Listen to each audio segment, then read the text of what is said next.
Yun na yung tanong ko sana, no, yung tungkol doon sa, Mr. Chair, yung attempted homicide. Before you Okay. continue, the chair Okay. would like to recognize the presence of the Honorable Vice President Sara Duterte. Please continue.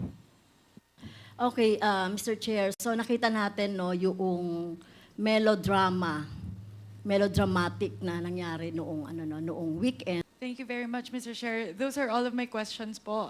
Sana po malinaw po sa talakayan po natin ngayong umaga na malinaw at kalmado po yung pag-serve ng transfer order. Wala pong barging in na naganap, wala pong komosyon, wala pong pagnakaw ng cellphone na naganap, wala pong pagpipigil ng access sa abogado, wala pong wala pong attempts na i-breakdown yung pinto, nabigyan po siya ng access sa medical personnel at medical services sa kahabaan ng kanya pong pamamalagi sa ating detention facility, Mr. Chair. Siguro po napakabigat po kasi nung paratang na ibinato ni Yusek Lopez na naramdaman niya po na parang may pagbabanta sa kanyang buhay. Hinaras siya, trineten po siya. So sana po, Mr. Chair, sa pamamagitan po ng ating talakayan ngayong umaga, naging malinaw po, na trinato po ng mabuti ng ating LSB, ng mga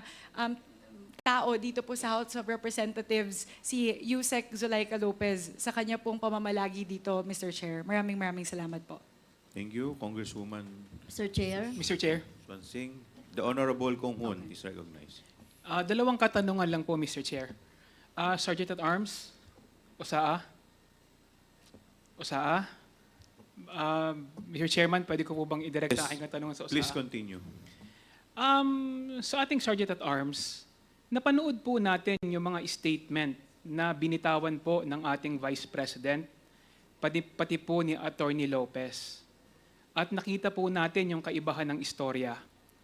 Tingin po ba ninyo, Osaa, merong deliberate o pananadya na intensyon na baguhin ang istorya kung ano talaga ang nangyari nung gabi na yon para makakuha ng simpatya at pagmukaing masama ang komite at ang Kongreso? Mr. Chairman, Yes, you are recognized. Mr. Chairman, Your Honor, maraming salamat po sa inyong katanungan. Ipagpauman ninyo po at hindi ko ho napanood kahit na andin doon sa mga video na sinasabi ninyo na taliwas doon sa nangyari talaga ang sinasabi ng pangalawang Pangulo. Subalit, yun nga ho yung siniguro ng komite at saka ho namin na kaya namin protektahan at kaya namin patunayan yung totoong pangyayari para nga po hindi kami masabihan na iba yung galaw namin dan dun sa sinasabi nila nangyari. So we have all the video, we have all the proof, Mr. Chairman, to show na hindi po wala pong violation na nangyari doon sa buong period na yun. So, hindi po totoo na nananganib ang buhay ni Attorney Zulaika na may sinasabing may attempted homicide sa kanyang buhay na nangyari noong panahon na siya ay nakadetine dito sa Kongreso? Mr. Chairman, kung meron man hong mga nganib ang buhay noon, miski po tayo ngayon na nandito, responsibilidad po ng Sergeant at Arms yung mga mangyayari na ganun. So, noong mga oras na yon, I am on top of the situation. Sinisiguro ko pong walang mangyayari kahit na sino sa ating mga detainee, maging na rin sa ating pangalawang Pangulo. Maraming salamat po, Chairman. Thank you. The Honorable Franz Castro is recognized.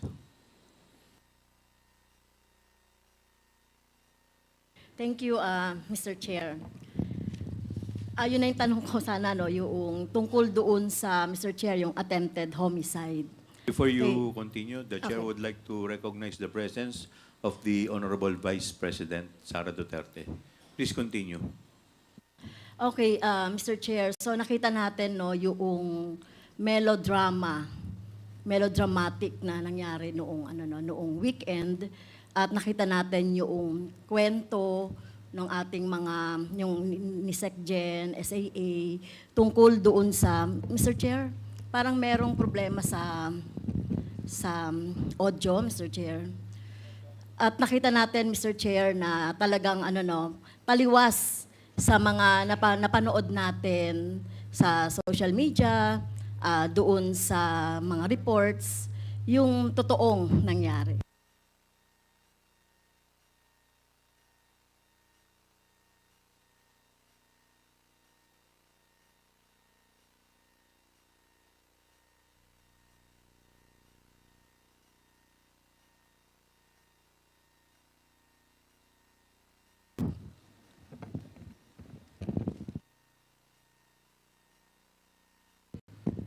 Hello?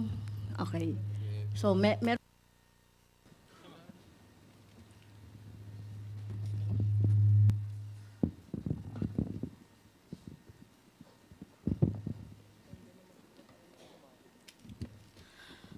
thank you, Mr. Chair. As I've said, no, doon sa mga kwento na napanood natin, sa statement ni BP Sara, at saka sa statement ng COS, ng OVP, so na-realize natin dito, taliwas doon sa kwento nila, yung tunay na pangyayari. Of course, pinatunayan niya na nung interpellation ni Representative Swansing at saka ni Congressman Cohun.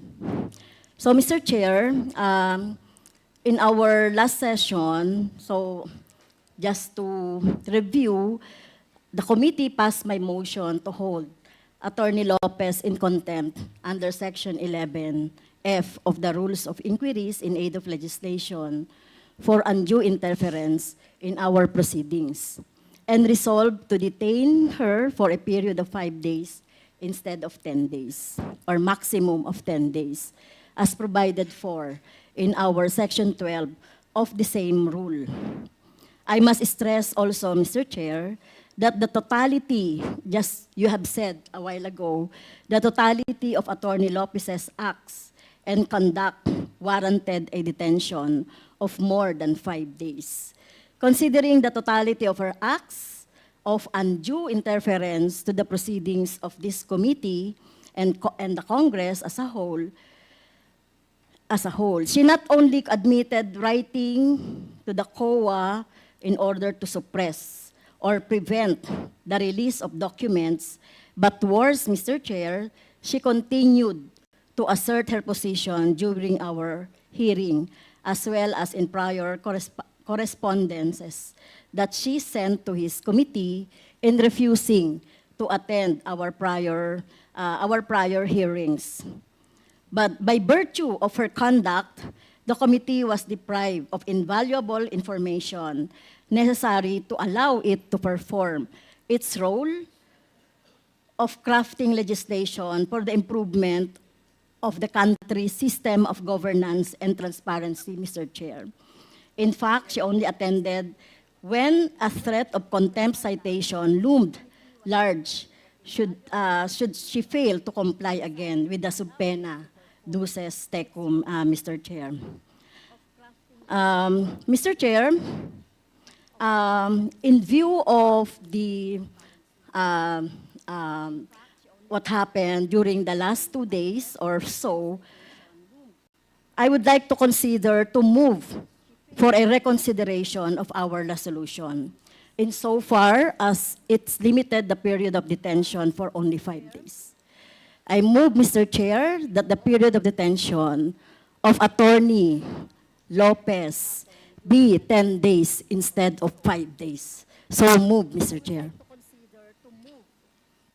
10 days, so additional 5 days, tama po ba? Yes, Mr. Chair, kasi hindi na siya makaka-attend ngayon, talagang so nakita naman natin sa history nung kanyang evasive attitude, behavior, at itong kinreate niya na sinasabi niya na nagpagsisinungaling niya na hindi naman siya hinaras or hindi naman siya na-barge yung kanyang, yung room ay kasama na po yan. So yung lahat ng mga pangyayari, Mr. Chair. So I repeat, I move to extend the period of contempt of Attorney Zulaika Lopez, Mr. Chair.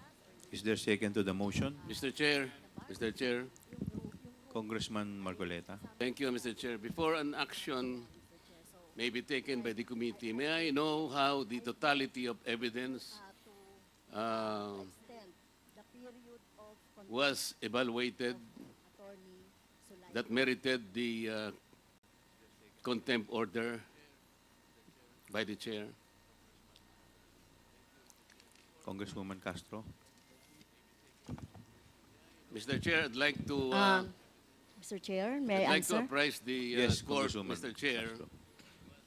So, that in the case so of sino po ang in-acknowledge niyo, nire-recognize, This is- Mr. this Congressman is a point of Marcoleta. information, Mr. Okay. Chair. This is Yes. something that has to do with the rights Congressman of the liberty Marcoleta. people. In the court,